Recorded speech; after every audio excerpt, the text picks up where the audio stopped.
Hi guys, how are you? So हमारा chapter triangles complete हो गया है राइट एनसीईआरटी से। और अगर आपको कोई भी एक्स्ट्रा क्वेश्चन पूछना है एनसीईआरटी के अलावा या कोई डाउट है तो आप प्लीज़ कमेंट बॉक्स में दीजिएगा, मैं आपका डाउट ज़रूर सॉल्व करूँगी। ठीक है, so today we are going to start our next chapter which is circles. ठीक है, बहुत छोटा सा चैप्टर है एनसीईआरटी का बट समझने वाला चैप्टर है। ठीक है, पहले तो हम ये देखते हैं कि सर्कल क्या होता है।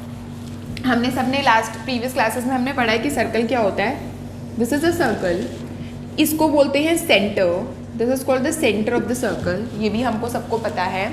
अच्छा, this is called the radius, ये भी रेडियस है। सेंटर से सर्कल तक कोई भी line segment is called a radius. ये भी रेडियस है, ये भी रेडियस है, ये भी रेडियस है, ये सारे रेडियस है।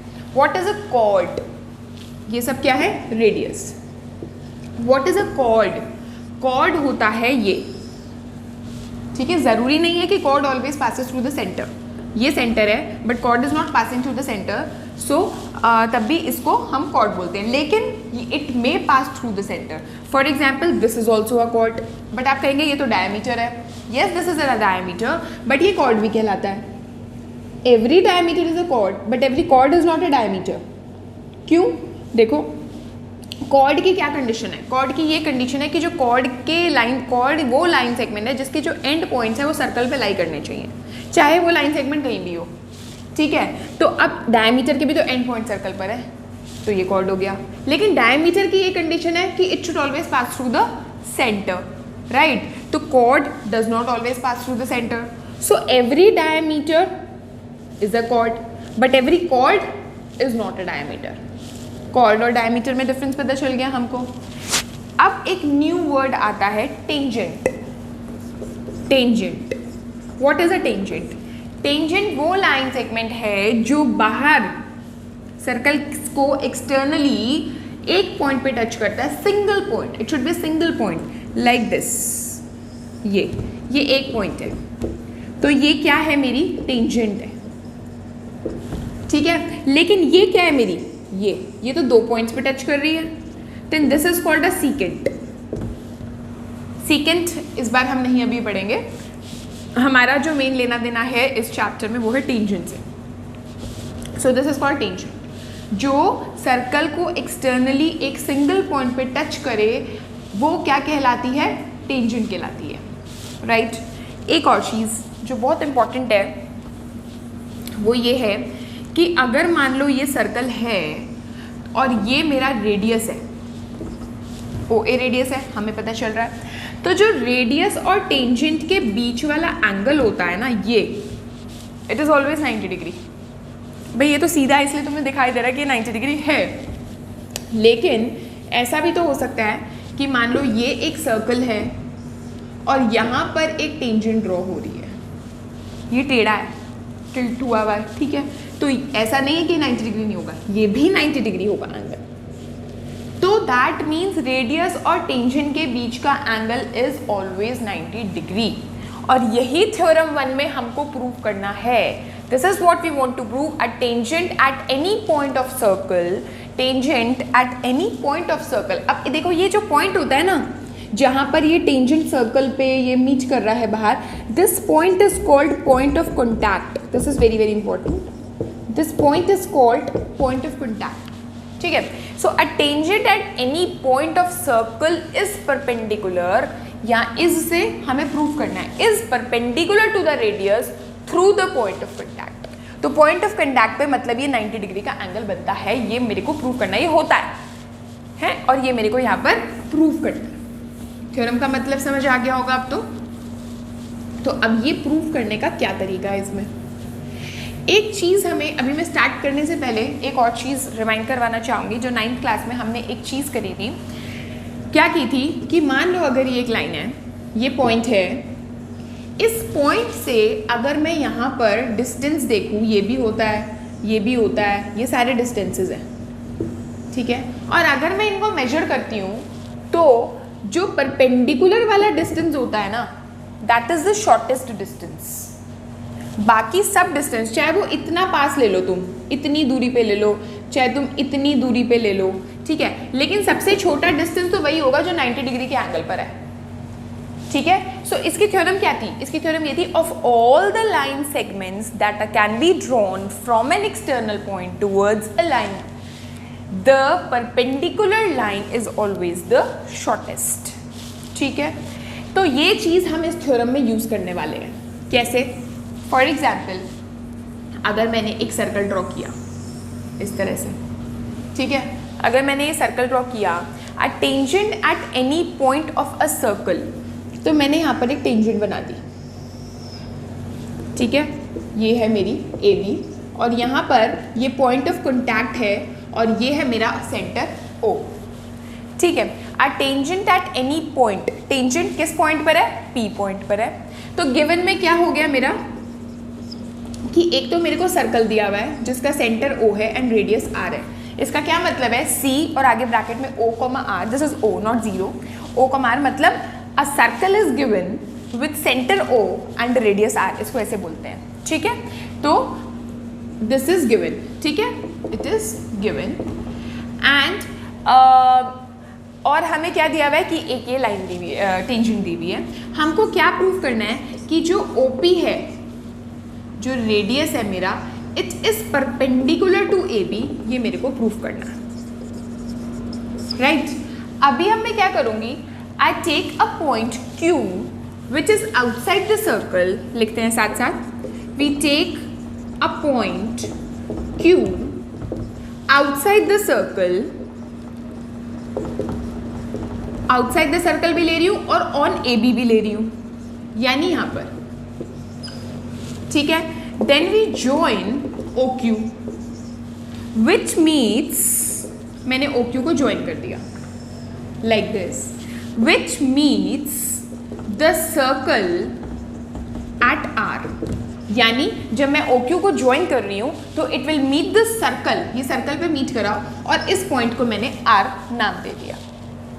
ठीक है, चलो यहां तक हो गया हमारा, और अब मैं I am going to start the proof now, right. तो अब मेरा प्रूफ क्या है, देखो, प्रूफ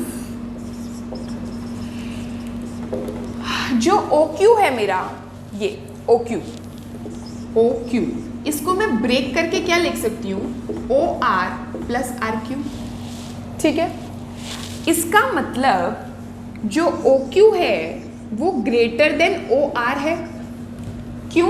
क्योंकि OQ कैसे बन रहा है, OQ OR प्लस RQ से बन रहा है। फॉर एग्जाम्पल, अगर जैसे 8 कोई नंबर है, 8 3 प्लस 5 से बन रहा है, तो ऑब्वियसली 8 इससे भी ग्रेटर होगा एंड ऑब्वियसली 8 इससे भी ग्रेटर होगा, क्योंकि इन दोनों को प्लस कर लूँ तब 8 बन रहा है। तो दैट मीन्स 8 इससे भी ग्रेटर है, 8 इससे भी ग्रेटर है, राइट।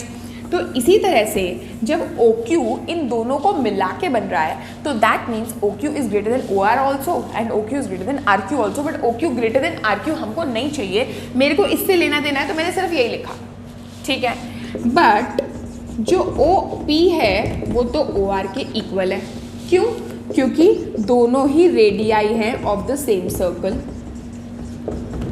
देखो, OP OR दोनों रेडियस हैं, तो ये जो OR मैंने लिखा है ना, इसकी जगह मैं OP लिख सकती हूँ, OQ is greater than OP। इस OR को मैंने OP से रिप्लेस कर दिया, right.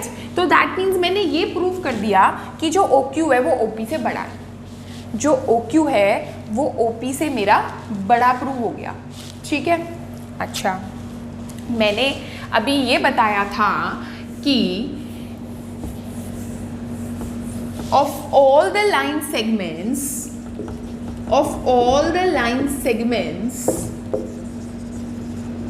that can be drawn from a point to a line, the perpendicular line is the shortest. Perpendicular line is the shortest. बताया था ना मैंने, अभी ये प्रूफ किया, मैंने अभी बताया था ना कि हमने 9th क्लास में किया था। अब मेरी ये एक लाइन है AB, ये मेरी एक लाइन है AB, ये मेरा एक पॉइंट है O, यहाँ से OP भी ड्रॉ हो रहा है, यहाँ से OQ भी ड्रॉ हो रहा है, और मैंने ये प्रूफ कर दिया था कि जो OQ है वो OP से बड़ा है, that means OP is the shortest. ठीक है, बिकॉज वी हैव प्रूव्ड कि OP is the shortest, we have proved this thing.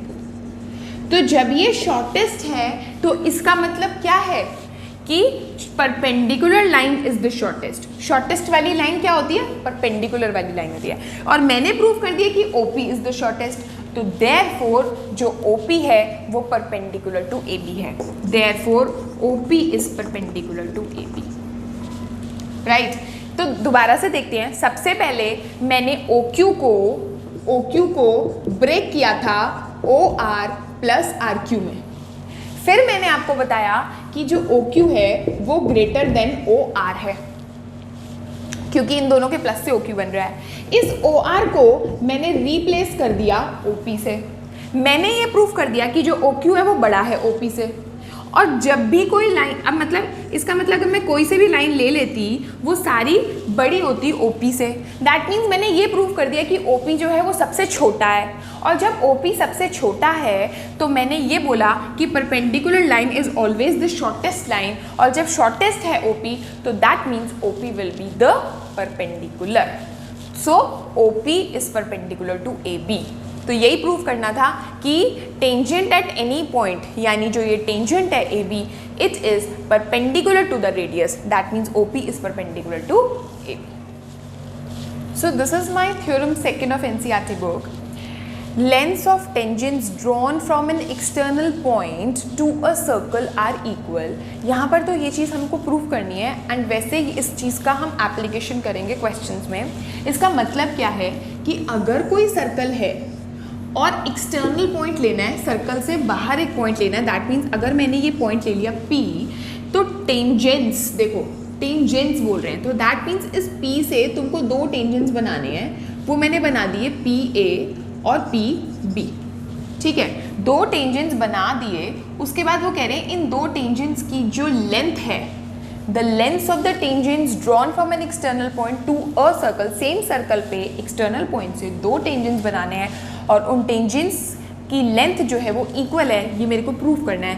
That means मेरा टू प्रूव में आएगा PA is equal to PB, right. Construction में हम क्या करेंगे, ये देखो यहाँ हमने ये सेंटर ले लिया, इस सेंटर से मैंने OP भी ज्वाइन कर दिया, OA भी ज्वाइन कर दिया, OB भी ज्वाइन कर दिया। Join OP, OA and OB, ठीक है। अभी हमने ये पढ़ा था कि जो रेडियस है, थ्योरम 1 क्या कहती है? थ्योरम 1 ये कहती है कि जो रेडियस है और जो टेंजेंट है उन दोनों के बीच का एंगल क्या होता है? 90 डिग्री होता है। अब ये OB क्या है? रेडियस है, ये क्या है? टेंजेंट है, तो ये 90 डिग्री का एंगल होगा, and in the same way ये वाला एंगल भी 90 डिग्री होगा, ठीक है। तो अभी मेरे को ये प्रूव करना है कि PA is equal to PB, ठीक है। तो मैं सिंपल कॉन्ग्रुएंसी प्रूव करने वाली हूँ इसमें। In triangle PAO and triangle PBO, right. PO is equal to PO common हमें दिख रहा है, ठीक है। OA is equal to OB, why? Because they are the radii of the same circle. किसी भी सर्कल के सारे रेडियस सेम लेंथ के होते हैं, ठीक है ना। तो OA is equal to OB, radii of same circle, right. And तीसरा रीजन जो कि मैंने अभी एक्सप्लेन किया कि ये वाला एंगल और ये वाला एंगल हमारा क्या है? 90 डिग्री का, यानी angle 1 is equal to angle 2 90 degree each. अब इसमें कौन सी थ्योरम लग रही है, सॉरी कौन सी कॉन्ग्रुएंसी लग रही है? देखो ये मेरा है 90 डिग्री का, ये वाला साइड हमारा कॉमन है, एंड एक ये वाला। अब राइट एंगल के सामने वाली साइड क्या होती है? हमेशा हाइपोटेन्यूज, ठीक है। तो राइट एंगल, हाइपोटेन्यूज एंड एक साइड, तो दैट मीन्स हमारी लगी कॉन्ग्रुएंसी RHS। तो therefore by RHS congruency triangle PAO is congruent to triangle PBO, and therefore PA is equal to PB by CP/CT. Hence proved. Okay? Okay. Now this is my example 1. क्या बोलता है ये? Prove that in two concentric circles. पहले तो ये देखो कि concentric circles क्या होता है। कंसेंट्रिक सर्कल्स वो होते हैं which have the common centre, right. जैसे कि एक सर्कल मैंने ये बना दिया और एक सर्कल मैंने ये बना दिया, तो दोनों का सेंटर तो सेम ही है ना, So these are the concentric circles, right? So in two concentric circles, chord of the larger circle. अब देखो मैं chord को तो मैं ऐसे भी बना सकती हूँ, chord में ऐसे भी बना सकती हूँ, है ना, लेकिन उन्होंने आगे ये बोल दिया which touches the smaller circle, तो chord यहाँ नहीं बन सकती. chord कहाँ बनेगी अब? chord अब यहाँ बनेगी जो कि टच करे स्मॉलर सर्कल को भी, is bisected at the point of contact. That means जो chord यहाँ पर ये टच कर रही है, it is bisected, यानी this side is equal to this side मेरे को प्रूव करनी है. bisected का मतलब क्या होता है? टू इक्वल पार्ट्स, ठीक है ना. तो ये वाली साइड इज इक्वल टू ये वाली साइड प्रूव करनी है. फेयर वाली फिगर में देखते हैं. देखो यहाँ पर हमने एक कॉर्ड बना दी. ये कॉर्ड किसकी है? लार्जर सर्कल की. और ये टेंजेंट किसके लिए है? स्मॉलर सर्कल के लिए, ठीक है ना. उन्होंने क्या बोला? उन्होंने टेंजेंट का तो नाम लिया नहीं, लेकिन ये अंडरस्टूड है कि अगर लार्जर सर्कल के लिए जो कॉर्ड है और वो स्मॉलर सर्कल को भी टच कर रही है, तो इसका मतलब ये जो चीज़ है it becomes tangent for the smaller circle, ठीक है. और अगर ये स्मॉलर सर्कल के लिए टेंजेंट है और यहाँ पर अगर मैंने ये रेडियस बना दिया, तो जो ये रेडियस है वो टेंजेंट के तो हमेशा परपेंडिकुलर होता है. ये हमने थ्योरम 1 में पढ़ लिया, ठीक है. तो दैट मीन्स ये 90 डिग्री का है. अब थोड़ी देर के लिए छोटे वाले सर्कल को भूल जाओ और आ जाओ सिर्फ बड़े वाले सर्कल के लिए. दैट मीन्स ये कॉर्ड है और ये हमारा एक परपेंडिकुलर है, जो कि मैंने प्रूव कर दिया. अब हमने क्लास 9th के सर्कल्स में एक थ्योरम पढ़ी थी. क्या थ्योरम थी? कि the perpendicular drawn from the centre से अगर कोई परपेंडिकुलर ड्रॉ किया जाता है कॉर्ड पर, तो वो हमेशा बाइसेक्ट करता है उस कॉर्ड को. That means this side is equal to this side. Means अगर ये ए बी है, ये पी है, तो A P is equal to P B होता है ना. तो इसका मतलब A P is equal to P B हो गया. तो सबसे पहले मैंने परपेंडिकुलर प्रूव किया and then we know that perpendicular drawn from the centre to a chord bisect the chord, तो therefore A P is equal to P B. तो इसको अभी मैं लिख के बताऊंगी तो ज़्यादा समझ आएगा आपको. देखो चलो, अभी हमने गिवन में ये लिखेंगे two concentric circles with centre O. Two concentric circles with centre O, ये तो हमको गिवन हो गया, राइट. टू प्रूव में ये है कि हाँ, ये P ले लिया हमने कि AP is equal to PB, ये हमको प्रूव करना है. कंस्ट्रक्शन में मैं लिखूंगी ज्वाइन OP, ये लिया ज्वाइन OP. अब प्रूफ देखते हैं. लिखेंगे AB जो है वो कॉर्ड है बिगर सर्कल के लिए, ठीक है, लेकिन जो AB है वो टेंजेंट है स्मॉलर सर्कल के लिए, राइट. अब जब AB टेंजेंट है स्मॉलर सर्कल के लिए and OP is the radius of the smaller circle. OP क्या है? रेडियस है स्मॉलर सर्कल का. एंड वी नो कि जो रेडियस होता है it is always perpendicular to the tangent from theorem 1, right. तो देयरफॉर OP जो है वो परपेंडिकुलर हो गया AB पर, ठीक है. तो इसका मतलब angle OPB is equal to 90 degree, right.